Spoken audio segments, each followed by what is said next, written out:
हिंदी में यूपीएससी की तैयारी से संबंधित प्रोग्राम्स को देखने के लिए सब्सक्राइब करें study IQIAS Hindi. Hello students, eco Manthan या इकोनॉमिक्स मंथन एक ऐसी सीरीज है जो मैं आपके लिए इसलिए लेकर के आता हूं जहां पर आप इकोनॉमिक्स के बेसिक कॉन्सेप्ट से लेकर के करंट अफेयर्स तक पूरी यात्रा को उस टॉपिक के समझ सकें। उस टॉपिक से रिलेटेड जो भी बेसिक थेरीज हैं, बेसिक आइडियाज़ हैं, उससे रिलेटेड जो अपडेट्स हैं और अभी जो करंट में हो रहा है वो हर एक चीज़ आपकी समझ में बेहतर ढंग से आए। तो अगर आसान भाषा में मैं आपसे कहूं कि भारत सरकार में अगर फिस्कल डेफिसिट हो रहा है, राजकोषीय घाटा हो रहा है, तो अर्थव्यवस्था पर आप इसको किस नज़रिए से देखेंगे? घाटे को विकास के इंजन के तौर पर मानेंगे या अर्थव्यवस्था की बर्बादी के तौर पर मानेंगे? क्योंकि फिस्कल डेफिसिट शब्द हर समय सुर्खियों में रहता है और फिस्कल डेफिसिट के साथ साथ रेवेन्यू डेफिसिट, प्राइमरी डेफिसिट, बहुत सारे टर्म होते हैं और जो बच्चे यूपीएससी दे रहे हैं उन्हें पता है, पिछले साल भी, उसके पिछले साल भी, हर साल ये टॉपिक हमेशा क्वेश्चन में रहता है, प्री में भी और मेंस में भी। तो होता क्या है फिस्कल डेफिसिट? इसके सिवा बाकी डेफिसिट क्या होते हैं? कैसे ये डेफिसिट टारगेटिंग होती है? किस तरीके से इसके प्रभाव होते हैं? इन सारे मुद्दों को आज एक छोटे से वीडियो में एक साथ आपको समझाएंगे और साथ ही साथ भारत की अभी की डेफिसिट की क्या स्थिति है, ग्लोबली अलग अलग बड़े देशों में क्या स्थिति है, उसे भी समझेंगे। तो शुरू करते हैं इकोनॉमिक्स मंथन। सबसे पहले फिस्कल डेफिसिट की बात करते हैं और फिस्कल डेफिसिट में राजकोषीय घाटा,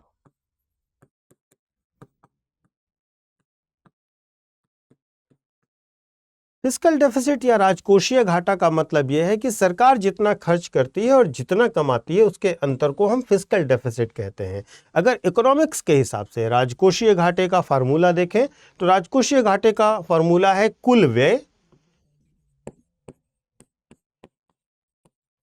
इसमें से माइनस कर दीजिए राजस्व प्राप्तियां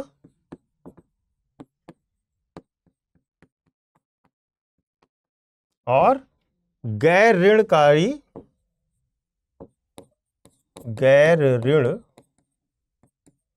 पूंजीगत प्राप्तियां। क्योंकि जो ऋण वाली पूंजीगत प्राप्तियां हुई वो तो आपका नुकसान है ही है, वो तो आपकी देनदारी है, इनफैक्ट नुकसान नहीं है, देनदारी है, तो उसको हम यहां पर इंक्लूड नहीं कर रहे हैं। तो जितनी राजस्व प्राप्तियां हैं, जितनी पूंजीगत प्राप्तियां हैं, पूंजीगत प्राप्तियों में से केवल आप हटा दीजिए वो जो डेप्ट क्रिएटिंग है, जो कि लोन से संबंधित है, और उसमें उसको माइनस कर दीजिए कुल व्यय से, तो आपको राजकोषीय घाटा मिल जाएगा। तो राजकोषीय घाटा अगर हो रहा है तो इसका मतलब यह तो नहीं है कि सरकार दिवालिया हो गई, इसका मतलब यह है कि सरकार अपनी योजनाओं को चलाने के लिए ऋण ले रही है, क्योंकि इसमें वो पैसा नहीं है जो सरकार ने ऋण के तौर पर लिया हुआ है। अब अगर हम बात करें कि घाटा कितने तरह का होता है, तो देखिए, एक होता है फिस्कल डेफिसिट जिसे हम राजकोषीय घाटा कहते हैं, जो कि कुल घाटा है, जिसमें राजस्व और पूंजी घाटा दोनों शामिल हैं, जैसे कुल व्यय माइनस कुल आय, जैसे वेतन, सब्सिडी आदि को।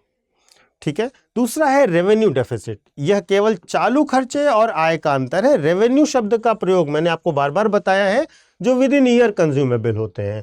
तो revenue expenditure minus revenue income आपका रेवेन्यू डेफिसिट हो जाता है। प्राइमरी डेफिसिट या प्राथमिक घाटा वो होता है जब हम फिस्कल डेफिसिट में से ब्याज भुगतान को घटा देते हैं, यानी कि इसमें से हम ब्याज भुगतान को भी कम कर दें तो हमारा प्राथमिक घाटा आ जाता है। इसके बाद इफेक्टिव रेवेन्यू डेफिसिट का फार्मूला होता है, जो कि रेवेन्यू डेफिसिट में से कैपिटल ग्रांट्स जो होते हैं उनको भी घटा दिया जाता है, और यह राजस्व के वास्तविक बोझ का मापन करता है। तो वास्तव में अगर आप देखें तो 4 तरीके के घाटों की बात हम अर्थव्यवस्था में देखते हैं: fiscal deficit, revenue deficit, primary deficit और इफेक्टिव रेवेन्यू डेफिसिट। देखिए, जो प्राइमरी डेफिसिट है वह असली खर्च का घाटा दिखाता है, ठीक है, और राजस्व के वास्तविक बोझ की माप करता है इफेक्टिव रेवेन्यू डेफिसिट। अब अगर हम देखें तो इन 4 फार्मूलों के हिसाब से भारत की स्थिति क्या है, तो देखिए, भारत के लिए अगर हम 2024-25 का बजट डेटा देखें तो 5.1% जीडीपी का फिस्कल डेफिसिट था, जबकि 2026 तक इसे 4.5 लाने का लक्ष्य था एफआरबीएम एक्ट के अंतर्गत। अगर हम रेवेन्यू डेफिसिट की बात करें, राजस्व घाटे की बात करें तो लगभग 2.8% ऑफ जीडीपी था। कैपिटल एक्सपेंडिचर जिसको हम कैपेक्स कह सकते हैं, पूंजीगत व्यय, अगर हम देखें तो 11 लाख करोड़ था, जिसमें कि 11.11 लाख करोड़ था, जिसमें 16% की वृद्धि हुई थी। कैपिटल एक्सपेंडिचर मतलब पूंजीगत व्यय।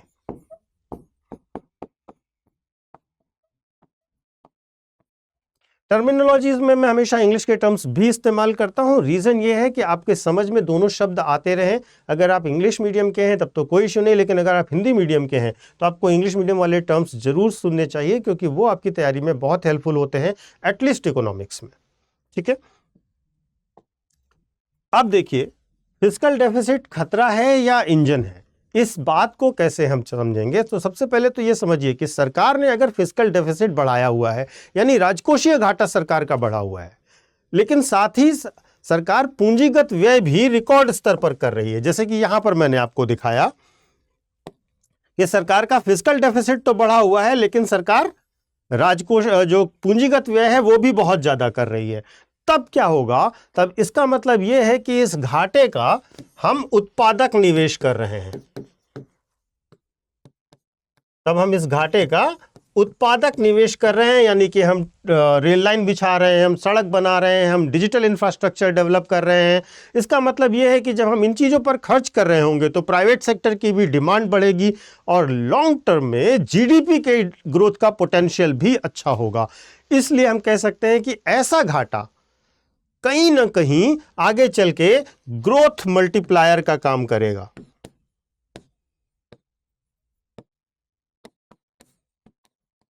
ठीक है, विकास में गुणक की भूमिका निभाएगा और तेजी से विकास होगा। अब अगर हम इसी चीज को देखें तो अगर अल्पकालीन फिस्कल डेफिसिट है तो इसका मतलब इसका सकारात्मक प्रभाव यह है कि इससे डिमांड बढ़ेगी और अर्थव्यवस्था को गति मिलेगी। लेकिन उसके साथ साथ नकारात्मक प्रभाव क्या होगा, चूंकि डिमांड बढ़ी है तो इन्फ्लेशन भी बढ़ेगा। मध्यकालीन प्रभाव क्या होंगे, कैपेक्स से रोजगार, कैपिटल एक्सपेंडिचर से रोजगार और कर राजस्व दोनों में वृद्धि होगी। ब्याज भुगतान भी बढ़ता है, ब्याज भी ज्यादा लिया जाता है, ये इसका नकारात्मक प्रभाव है। दीर्घकालीन प्रभाव की अगर हम बात करें तो अवसंरचनात्मक विकास होता है, ग्रोथ मल्टीप्लायर का काम करता है। अगर नकारात्मक प्रभाव दीर्घकाल में क्या होता है कि हम जो डेब्ट ट्रैप है उसका जोखिम रहता है, क्योंकि हम लगातार अपना घाटा बढ़ा रहे हैं, घाटा बढ़ता जा रहा है, तो हम कहीं जाल में ना फंस जाएं कर्ज के, यह एक रिस्क बना रहता है। देखिए फिस्कल डेफिसिट का असली खतरा तब है जब पैसा राजनीतिक खर्चों में, सब्सिडी इत्यादि में खर्चा हो। लेकिन अगर वह घाटा सड़कों में, शिक्षा में, स्वास्थ्य में, मशीनीकरण में वहां खर्च हो रहा है तो यह घाटा देश की विकास यात्रा के लिए इंजन का काम करेगा।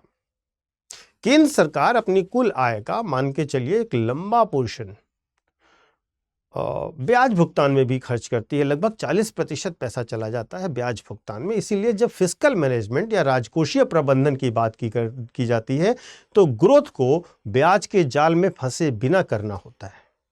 अब वैश्विक स्तर पर अगर हम इसी चीज को देखें तो भारत की अगर हम बात करें तो यहां पर राजकोषीय घाटा 5.1% है, जिसमें सबसे ज्यादा जो फोकस है वो कैपिटल एक्सपेंडिचर है, कैपेक्स है, जो कि हम मानते हैं कि सस्टेनेबल है और अच्छा है।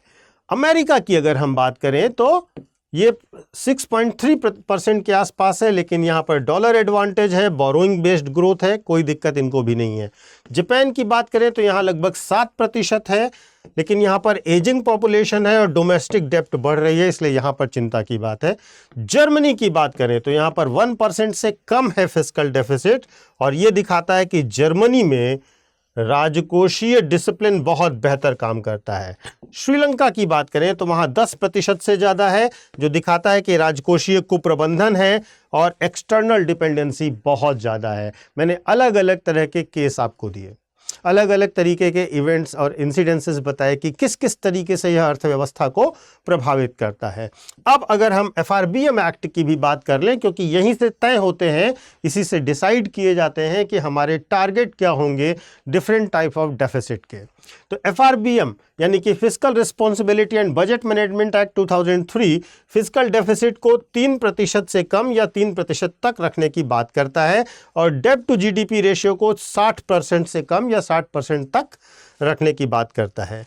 और इसमें फिस्कल ट्रांसपेरेंसी और मीडियम टर्म टारगेट्स भी दिए गए हैं। हालांकि इस एक्ट में एस्केप क्लॉज भी था कि आपदा और मंदी में लक्ष्य से विचलन की अनुमति थी, जैसे कि कोविड-19 के दौरान FRBM एक्ट के नियमों में छूट दी गई।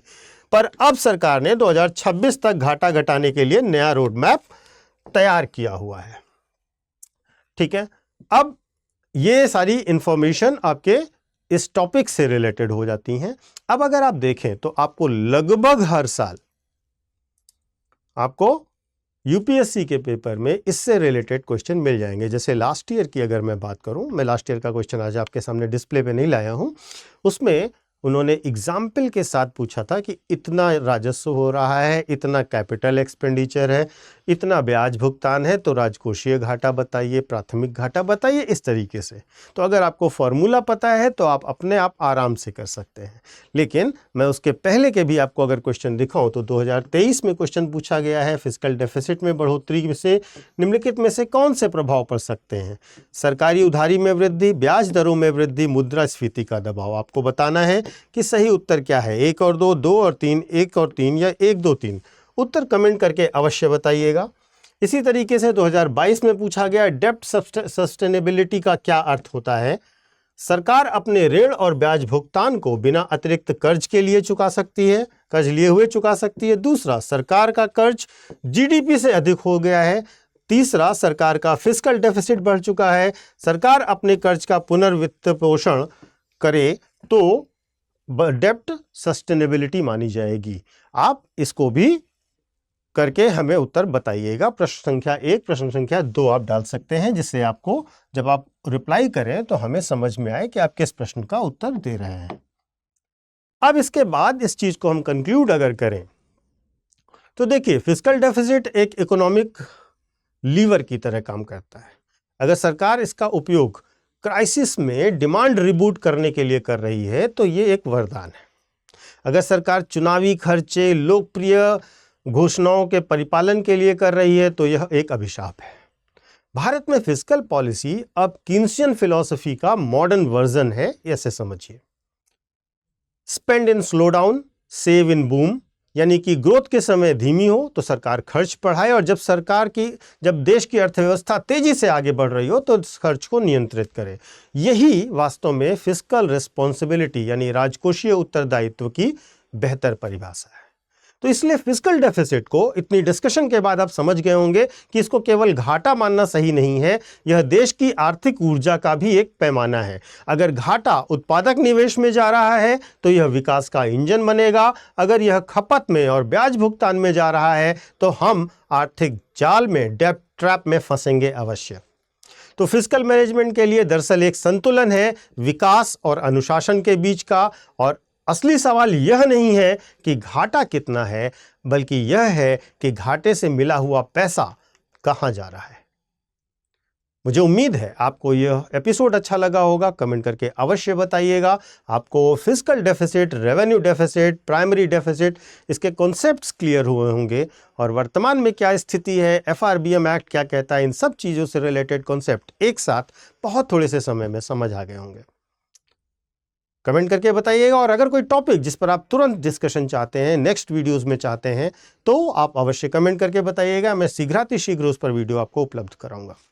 साथ ही साथ 2027 के लिए जो बच्चे यूपीएससी की तैयारी कर रहे हो, जिन्होंने अभी तक हमारा कोई बैच ज्वाइन नहीं किया है, वो चाहे हिंदी माध्यम से हो, इंग्लिश माध्यम से या हिंदी माध्यम से, वे सभी बच्चे हमारे बैच को ज्वाइन कर सकते हैं। हमारी डेट है 15 अक्टूबर तक। आप 2026 के लिए तैयारी कर रहे हो, 27 के लिए कर रहे हो या 28 के लिए कर रहे हो, तीनों के बैचेस हमारे 15 अक्टूबर से पहले ज्वाइन कर सकते हैं आप।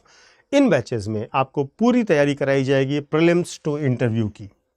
अगर मैं 2027 की बात करूं तो इसमें फीस है मात्र 19,999 रुपए और ये मैक्सिमम डिस्काउंट के साथ आपको मिलेगी अगर आप हमारा कोर्स खरीदते समय पीके लाइव कोड का इस्तेमाल करेंगे।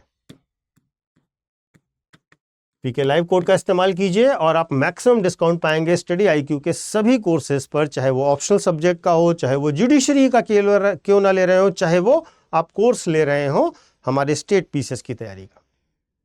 पीके लाइव कोड का इस्तेमाल करिए, फैकल्टी कोड है और जल्दी से जल्दी ज्वाइन कीजिए क्योंकि 15 अक्टूबर के बाद ये मौका आपको नहीं मिलेगा। Thank you so much. Hindi में यूपीएससी की तैयारी से संबंधित प्रोग्राम्स को देखने के लिए सब्सक्राइब करें स्टडी IQ IAS हिंदी।